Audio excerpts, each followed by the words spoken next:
Ladies and gentlemen, boys and girls, welcome to Dodgem Logic.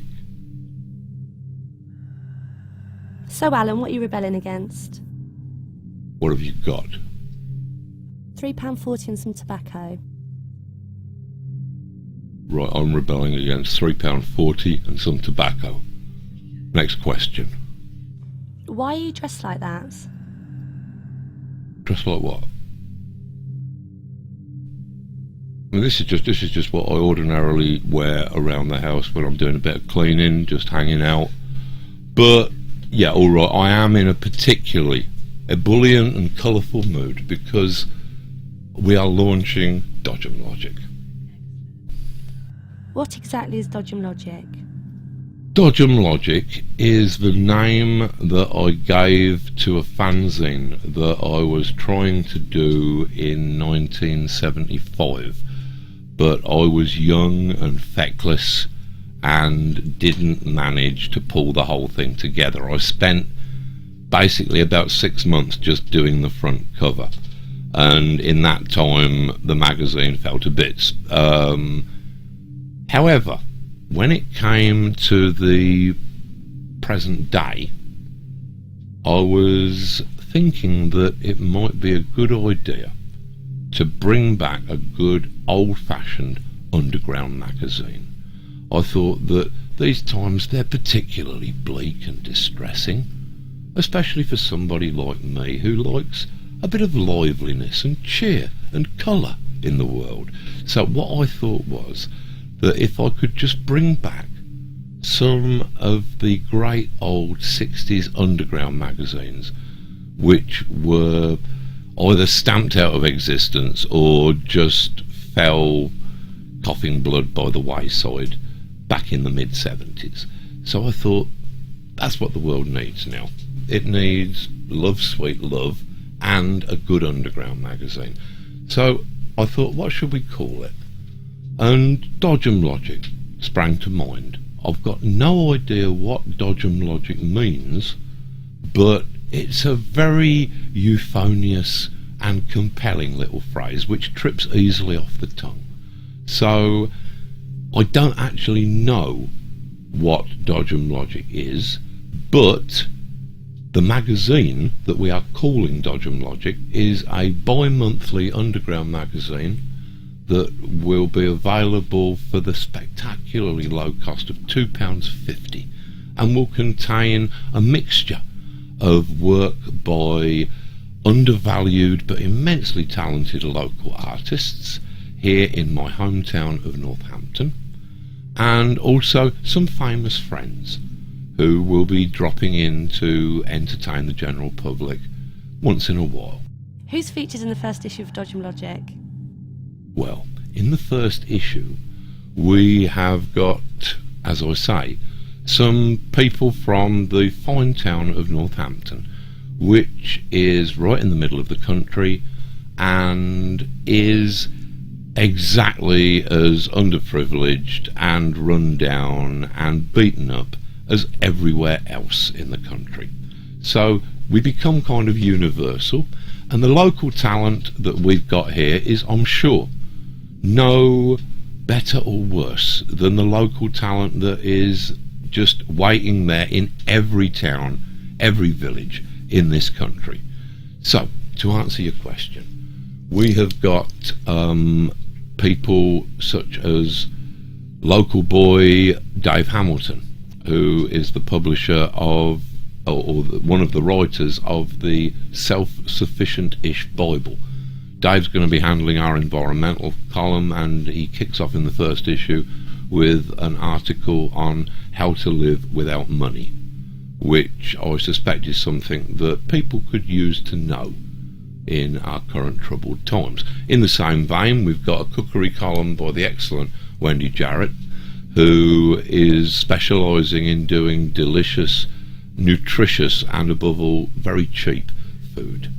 We've got Tamsin Payne, who designed my spectacular wedding attire. I mean, this is fairly ordinary and drab looking next to what I was wearing on my wedding day. That was all Tamsin. Tamsin is doing a column on how to make gorgeous, stylish clothing and accessories, such as I would be proud to wear, for next to nothing.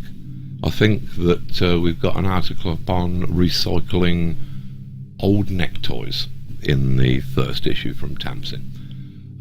We have various other pieces by local luminaries. We've got a doctor's column by a couple of our very own practitioners who will be giving health advice both in the magazine and on the website.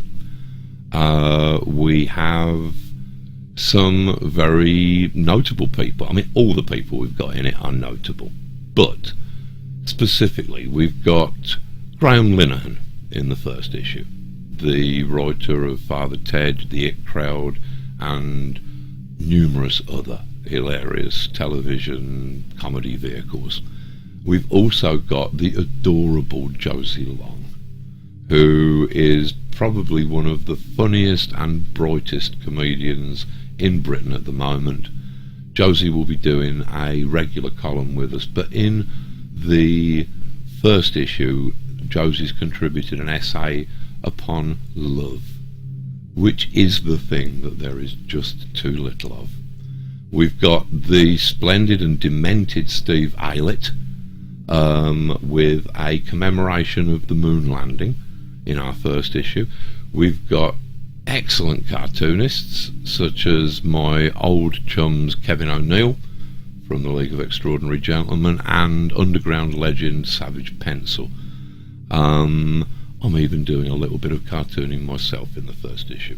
We've got a woman's page which will be run upon a rota basis, with various women being given a voice in future issues, but it kicks off with my lady wife, underground cartoonist Belinda Gethy, who is contributing a real cock-punching article upon what went wrong with feminism. We have endless other tidbits and delights that are included in the issue, and all in all, I think it's difficult to think of a better bargain for only £2.50. And on the included CD? The CD is an awesome and magnificent piece of work. What we decided to do, because we like free gifts in things. I was born in a generation where if you were buying the first issue of a new comic, you would expect a bag of sherbet or some useless cardboard crap just to get you to buy the comic. So we are going one better. We're putting a free CD in, and it's a CD of Northampton music from the very early 60s or late 50s to the present day. And a marvellous thing it is. We've got people as diverse as Northampton legend Freddie Fingers Lee, once said to be England's Jerry Lee Lewis. We've got people like the excellent Jazz Butcher. We have modern bands such as the Retro Spankies, and sort of special guest stars like exiled Northamptonian David J from Bauhaus and Love and Rockets, who's contributing a lovely little track with which we close the CD called 2000 Light Years from Gold Street. We're just getting it together today as I speak, and I've had a chance to listen to it. It sounds excellent, and it isn't even too spoiled by the fact that I am myself contributing a track to the album with my musical colleague Downtown Joe Brown and the Retro Spankies. So don't be too put off by that. And what are your plans for the future? For the future, I would like to see Dodgem Logic basically expand into a kind of global empire where everybody is under my thumb from now until eternity. But until then, I mean, we could probably make do with just a relentless agenda of new stuff every issue.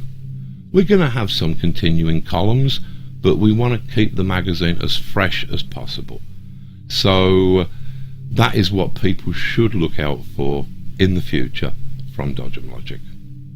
Thank you very much for the interview, Mr. Moore. It's been an honour and a pleasure. Don't touch me.